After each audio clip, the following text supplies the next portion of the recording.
विद्यार्थी मित्रांनो, बृहन्मुंबई महानगरपालिका व्हर्च्युअल ट्रेनिंग सेंटरमध्ये आपले खूप खूप स्वागत। कोविड-19च्या या सद्यस्थितीत आपल्या शाळा बंद असल्या तरी आपले ऑनलाईन शिक्षण चालूच आहे आणि गेले वर्षभर आपण हा ऑनलाईन अभ्यास करत आहोत। त्याचसाठी आपली शिक्षणाची गती कमी होऊ नये म्हणून बृहन्मुंबई महानगरपालिका व्हर्च्युअल ट्रेनिंग सेंटरच्या माध्यमातून काही व्हिडिओंची निर्मिती करण्यात आलेली आहे। मी निलिमा कदम, आपली व्हर्च्युअल शिक्षिका। आजचा घटक आपण बघणार आहोत। इयत्ता 5वी परिसर अभ्यास भाग 1 वाढ आणि व्यक्तिमत्व विकास, ग्रोथ अँड पर्सनॅलिटी डेव्हलपमेंट। वाढ आणि व्यक्तिमत्व विकास यामध्ये आपण पहिल्या भागात बघितलं की तुम्ही जेव्हा छोटे होता, बाळ होता, त्यावेळेचे तुमचे कपडे किंवा तुमचे बूट हे तुम्ही पहिलीत गेलात किंवा आता 5वीत आहात तर ते वापरता येत नाही। आता तुम्ही 5वीत आहात, आताचे तुमचे कपडे तुम्हाला अजून 2 वर्षांनी किंवा अजून 1 वर्षानंतर वापरता येणार नाही, कारण आपली वाढ होत असते। तर साधारणपणे 18 वर्षांचे होईपर्यंत मुला मुलींचे वाढीचे वय असते आणि त्यामुळे त्यांची उंची आणि वजन सतत वाढत असते आणि त्यामुळे ते कपडे किंवा ते शूज, सॉक्स हे आपल्याला काही वर्षांनी होत नाही।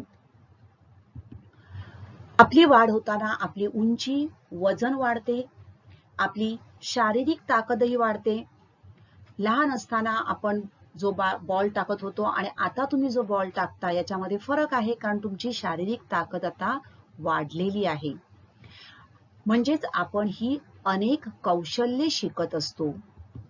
प्रत्येक व्यक्तीची अशा प्रकारे प्रगती होणे, अनेक नवीन नवीन कौशल्य शिकणे यालाच विकास होणे असे म्हणतात। अगदी तुमचं सुरुवातीचं अक्षर, पहिलीत तुम्ही असताना तुमचं अक्षर आणि आता तुम्ही 5वीत आहात तेव्हा तुमचं अक्षर यामध्ये फरक आहे। मग आता तुम्ही अजून सुंदर अक्षर आपलं कसं येईल यासाठी प्रयत्न करत आहात, म्हणजेच तुमची प्रगती होत आहे, यालाच विकास होणे असे म्हणतात। जितकी जास्त कौशल्ये तुम्ही आत्मसात कराल किंवा जितकी जास्त कौशल्ये आपण आत्मसात करतो तितकेच आपले इतरांवर अवलंबून राहणे कमी होत जाते। तरी सुद्धा काही गोष्टींसाठी आपल्याला इतरांवर अवलंबून राहावं लागतं। उदाहरणार्थ आपल्याला जेवण हवंय, हे जेवण कशापासून तयार करतो आपण? भात तयार करायचा असेल आपला तांदूळ लागतो, वरण करायचं असेल तर डाळ लागते। मग हे भात किंवा डाळ या गोष्टी आपल्याला कुठून मिळतात? शेतातून, शेतकऱ्यांकडून मिळतात। म्हणजेच काही गोष्टींसाठी मात्र आपल्याला इतरांवर अवलंबून राहावं लागतं, परंतु जास्तीत जास्त स्वावलंबी होण्याचा, जबाबदारी घेण्याचा आपण जरूर प्रयत्न केला पाहिजे। मग ही जबाबदारी आपण कशी घ्यायची? त्यासाठी आपला विकास आपण कसा करायचा हे आपण बघणार आहोत। त्या अगोदर आपण आनुवंशिकता म्हणजे काय हे बघूया। हेरिडिटी, आनुवंशिकता म्हणजे काय? आपण बघितलं की वयाच्या 18व्या वर्षापर्यंत आपली उंची वाढत राहते, बरोबर? किंवा टोमॅटो जर आपण बघितला तर टोमॅटोच्या झाडाला टोमॅटोज लागतात, बरोबर? आंब्याच्या झाडालाच आंबा येतो, परंतु या टोमॅटो किंवा आंब्याच्या वेगवेगळ्या जाती असतात, बरोबर? मग विविध प्रकारचे आंबे कोणत्याही आंब्याच्या झाडाला लागतात का? नाही। तर एका जातीचं झाड असेल त्याच जातीच्या झाडाला त्या प्रकारचे आंबे लागतात। अगदी प्राण्यांच्या बाबतीतही असंच घडून येतं। बघा, आनुवंशिकता म्हणजे काय? या ठिकाणी तुम्हाला दिसते बघा, आपली उंची साधारणपणे आपल्या वडिलांची जेवढी उंची असेल किंवा आईची जेवढी उंची असेल तेवढी होते, किंवा आपले डोळे डोळ्यांचा रंग, केसांचा रंग. बघा या ठिकाणी या मुलीचे केस कोणासारखे आहेत? वडिलांच्या केसांचा रंग आणि मुलीच्या केसांचा रंग हा सारखाच दिसतोय आपल्याला. तसेच डोळ्यांचा रंग, उंची, आपली केसांची ठेवण, नाकाची ठेवण, तर आपलं दिसणे, आपली अंगकाठी, आपल्या डोळ्यांचा किंवा केसांचा रंग, आपली उंची, कानाची ठेवण, नाकाची ठेवण, ही सगळी लक्षणं आपल्या आईवडिलांसारखीच असतात. आणि मग ज्या वेळेला आपण बाहेर जातो त्यावेळेला आपण बघतो की साधारणपणे आपल्या शरीराची जी वैशिष्ट्य आहेत, जी लक्षणं आहेत, ती शारीरिक लक्षणे साधारणपणे आपल्या आईवडिलांसारखी असतात. एका कुटुंबातील लोकांमध्ये अनेक बाबतीत आपल्याला साम्य दिसून येते. आपल्या आईवडिलांचा जो रंग असेल तोच मुलांचा रंग असतो. काही वेळेला आपली ही शारीरिक लक्षणे आपले आजी आजोबा, मामा मावशी किंवा काका आत्यांसारखी असतात आणि त्यामुळे आपल्याला ओळखणारे कित्येक लोक आपल्याला त्या व्यक्तींच्या साम्यावरून ओळखू शकतात. तर अशा प्रकारे आपल्या कुटुंबियांसारखी लक्षणे आपल्यामध्ये जन्मतःच येणे, म्हणजेच केसांचा रंग सारखा असणे, उंची सारखी असणे, अंगकाठी म्हणजे जाडे किंवा बारीक असणं, ही जी लक्षणे आपल्यामध्ये जन्मतःच येतात यालाच आनुवंशिकता, हेरिडिटी असे म्हणतात.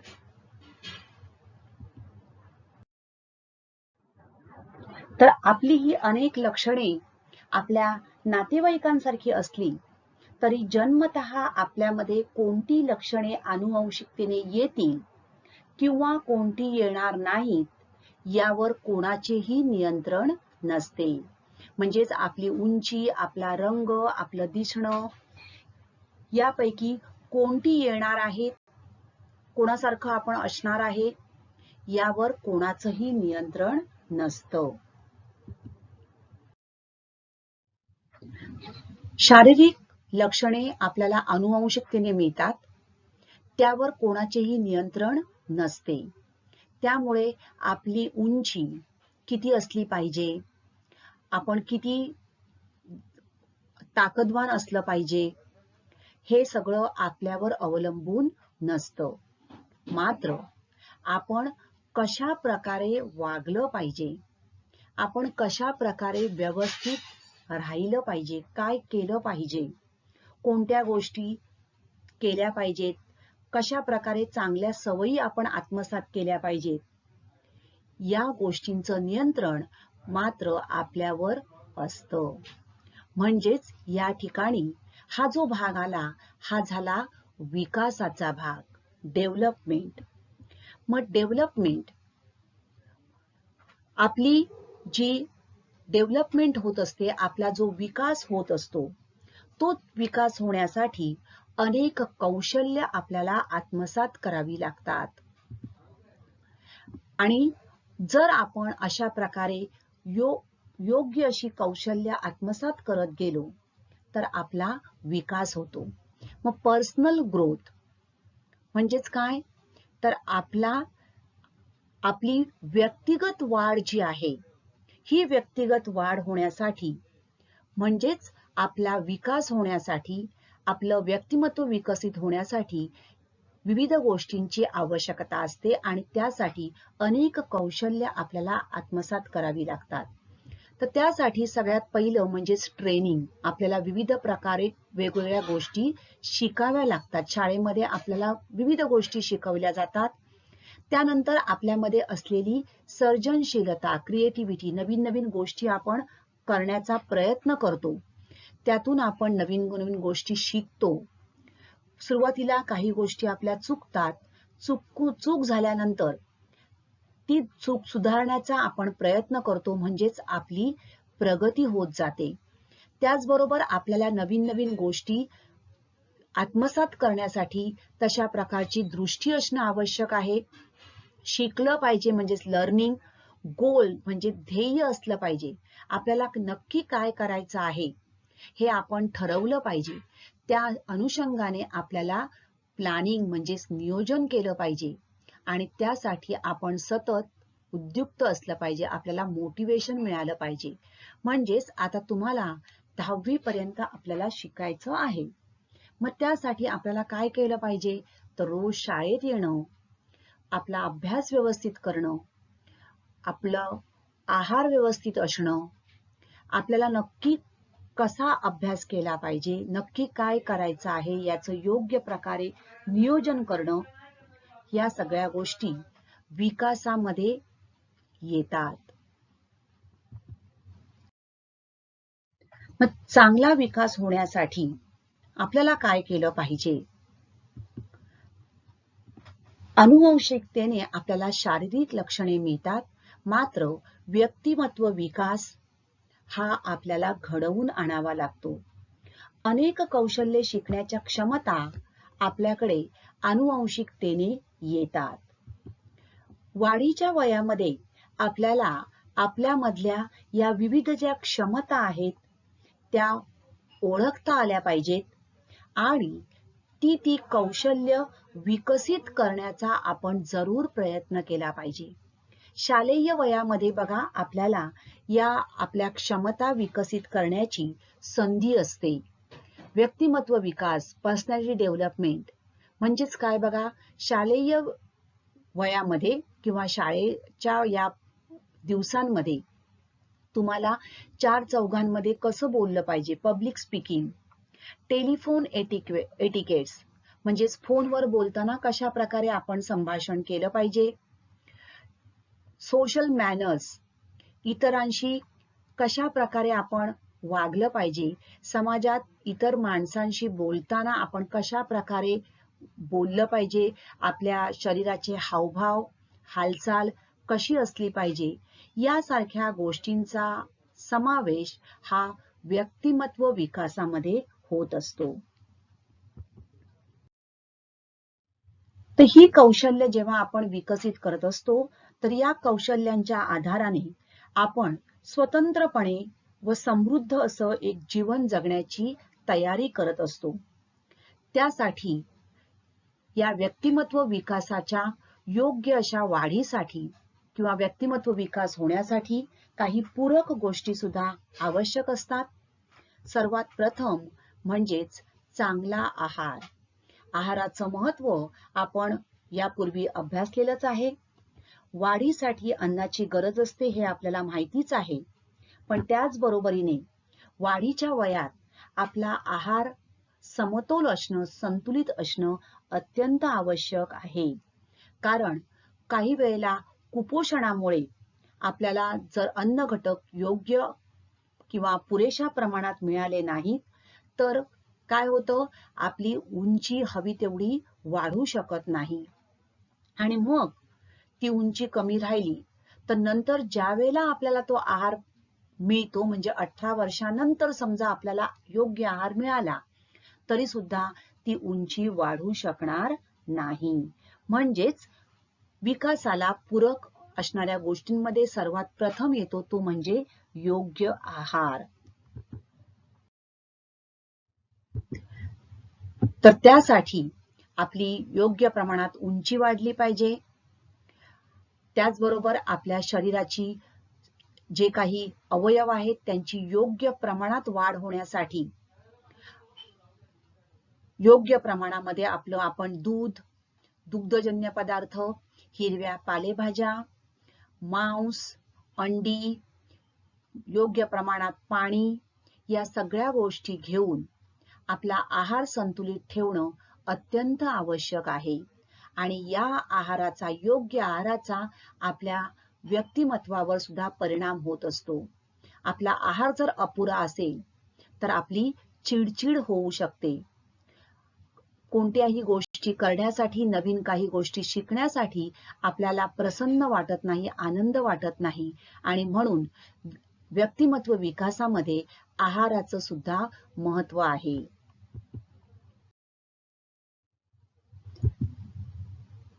त्यानंतर विकासाला असणाऱ्या दुसऱ्या पूरक गोष्टी म्हणजेच योग्य प्रकारचा व्यायाम. पुरेशा व्यायामाचीही उत्तम विकास होण्यासाठी पौष्टिक अन्नाबरोबरच तितकीच गरज असते. त्यासाठी योग्य व पुरेसा व्यायाम आपण वेळच्या वेळी करणं आवश्यक आहे.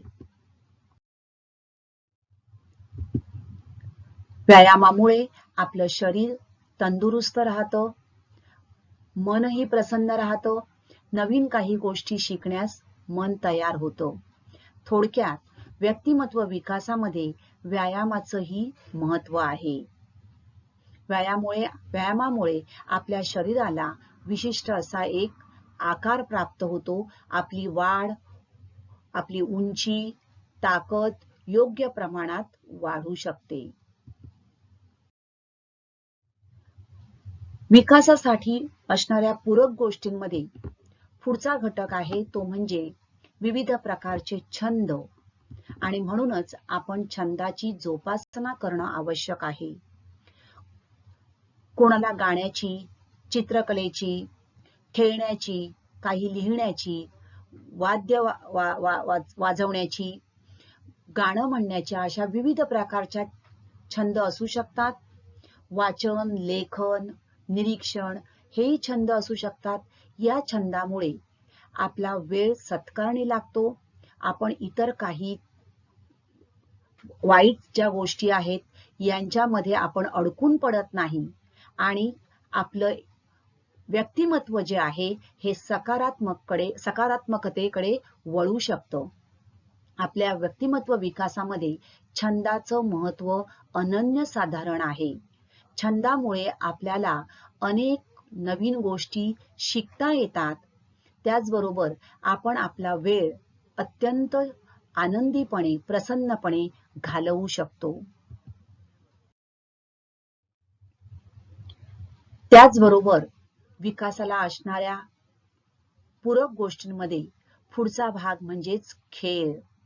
आता खेळ हे काही खेळ बैठ्या प्रकारचे आहेत, बैठे खेळ आहेत.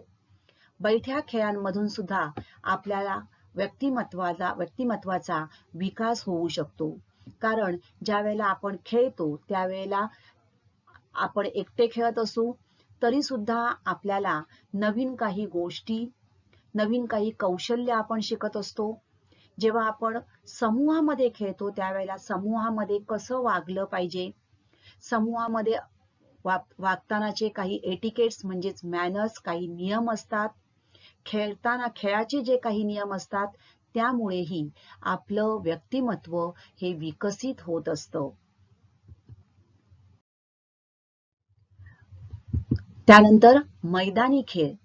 मैदानी खेळांमुळे पुन्हा आपल्या शरीरालाही व्यायाम मिळतो, मन प्रसन्न होतं, ताजतवानं वाटतं आणि इतरांबरोबर समूहामध्ये आपण कशा प्रकारे खेळलं पाहिजे, इतरांशी कशा प्रकारे बोललं पाहिजे, वागलं पाहिजे, समाजात कसं वावरलं पाहिजे, या गोष्टींची जोपासना, या गोष्टींची सुरुवात ही या मैदानातून होत असते. तर खेळ, मैदानी खेळ किंवा बैठे खेळ यांचं सुद्धा व्यक्तिमत्व विकासामध्ये महत्त्व आहे. थोडक्यात या सगळ्या व्यक्तिमत्व विकासाला पूरक अशा गोष्टी आहेत. अभ्यास जेव्हा आपण करतो त्यावेळेला आपल्याला अनेक नवीन गोष्टींची ओळख होते.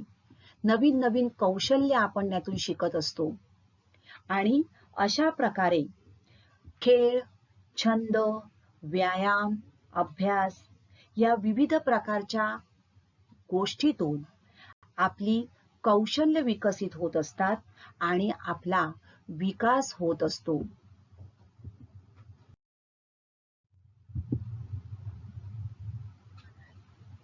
तर या विविध प्रकारच्या गोष्टी आपल्या व्यक्तिमत्व विकासामध्ये भर घालत असतात. तर प्रत्येक व्यक्तीने स्वतःचा विकास करून घेण्यासाठी अशा प्रकारे जाणीवपूर्वक प्रयत्न करावेत. आपला विकास करून घेण्यासाठी आपल्याला स्वतःला प्रयत्न करणं आवश्यक आहे आणि म्हणून जाणीवपूर्वक आपण एखादा छंद लावून घ्यावा, व्यायाम करावा, अभ्यासामध्ये नवीन नवीन काही कौशल्य शिकावीत, चित्र काढावीत, गाणी गावीत. तर ही जी नवीन नवीन कौशल्य आहेत, ही कौशल्य जर आपण शिकत गेलो तर आपला स्वतःचा विकास आपण करून घेऊ शकतो. कौशल्य विकसित करत असताना किंवा व्यक्तिमत्व विकास करत असताना तुम्ही मुलगा आहात की मुलगी आहात हे महत्वाचं नाही. तर मुलगा असो वा मुलगी, प्रत्येक व्यक्तीला म्हणजेच प्रत्येकाला स्वतःचा विकास करण्याची व स्वतःचे जीवन समृद्ध करण्याची समान संधी मिळणं अत्यंत आवश्यक आहे आणि यालाच आपण म्हणतो जेंडर इक्वॅलिटी म्हणजेच लिंग समानता.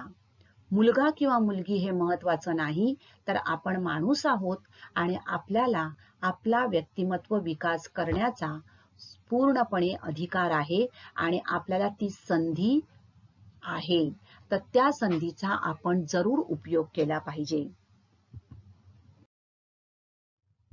संधीची समानता. तर अशा प्रकारे स्वतःचा विकास करण्याची आणि स्वतःचे जीवन समृद्ध करण्याची समान संधी मिळण्याचा मुलगा किंवा मुलगी या दोघांनाही पूर्ण हक्क आहे.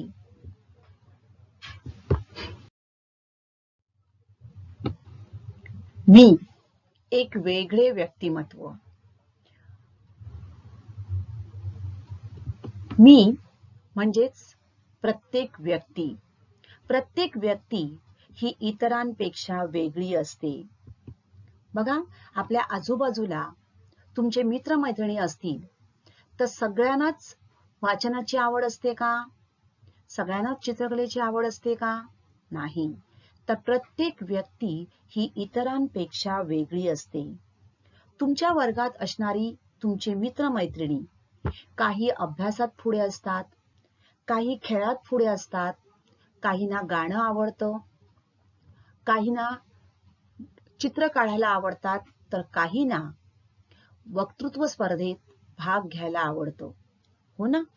काहींना नाटकात काम करणं आवडतं. म्हणजेच प्रत्येक व्यक्तीची आवड वेगळी असते. प्रत्येक व्यक्ती ही इतरांपेक्षा वेगळी असते. आपली शारीरिक व मानसिक जडणघडण यांची इतरांशी तुलना होऊ शकत नाही. मग आपल्याला काय आवडते आणि आपण कशाचा सराव करतो यातून आपले व्यक्तिमत्व विकसित होत असते. जर आपल्याला नाटकात काम करायला आवडत असेल तर आपण नाटकात काम करणं पुढे चालू ठेवलं तर ते आपलं कौशल्य विकसित होतं आणि त्यातून आपलं व्यक्तिमत्व विकसित होतं.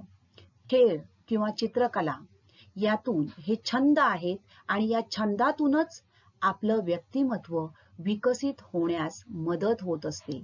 म्हणूनच आपल्याला नेमकं काय आवडतं, मग जी गोष्ट आपल्याला आवडत असेल तिचा आपण सराव केला पाहिजे आणि सराव करून करून ते कौशल्य जे आहे ते आपलं विकसित होतं आणि त्यातूनच आपल्या व्यक्तिमत्वाचा विकास होतो. आपल्या व्यक्तिमत्वाचा हा विकास आपल्या वाढीच्या वयात होत असतो. लक्षात घ्या, तुम्ही आता शालेय वयात आहात, शाळेत आहात. शालेय जीवनातच आपल्या व्यक्तिमत्वाचा खरा विकास होत असतो. या ठिकाणी आपल्या मित्रमैत्रिणींबरोबर आपण अनेक गोष्टी शिकतो, पण त्याच बरोबरीने काही वाईट सवयी सुद्धा आपल्याला याच वयात लागण्याची शक्यता असते. तर वाढीच्या वयात चांगले काय आणि वाईट काय याचा सारासार विचार करणं आवश्यक आहे. तो विचार करायला आपण शिकलं पाहिजे, तरच आपण आपलं व्यक्तिमत्व विकसित करू शकू. म्हणजेच या ठिकाणी नैतिक मूल्यांचा विचार करणे व ती नैतिक मूल्य आचरणात आणणे आवश्यक ठरते. शाळेमध्ये तुम्हाला विविध प्रकारच्या गोष्टी सांगितल्या जातात. या गोष्टींमधून ही जी नैतिक मूल्य आहेत, ती नैतिक मूल्य विकसित करण्याचा प्रयत्न केला जातो. परंतु त्या नैतिक मूल्यांचा शोध घेणं, त्या प्रकारे आचरण करणं हे आवश्यक असतं आणि तरच आपला विकास होऊ शकतो. आपले विचार चांगले असतील, आपले आचरण चांगले असेल तर आपले व्यक्तिमत्वही चांगले होऊ शकते.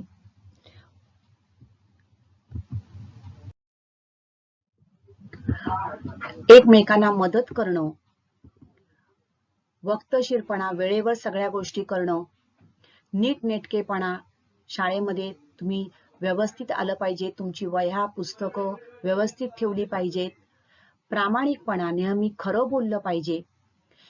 तर वक्तशीरपणा, नीटनेटकेपणा, श्रमप्रतिष्ठा, सौजन्यशीलता, राष्ट्रभक्ती, संवेदनशीलता यासारखी नैतिक मूल्य जी आहेत ही आपल्याला शाळेमध्ये शिकविली जातात.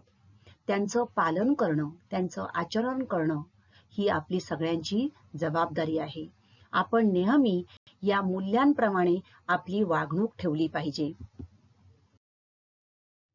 तर वक्तशीरपणा, प्रामाणिकपणा, नीटनेटकेपणा यासारखी ही चांगली मूल्ये ही केवळ परीक्षेत लिहिण्यासाठी नसतात, तर ती आचरणात आणण्यासाठी असतात.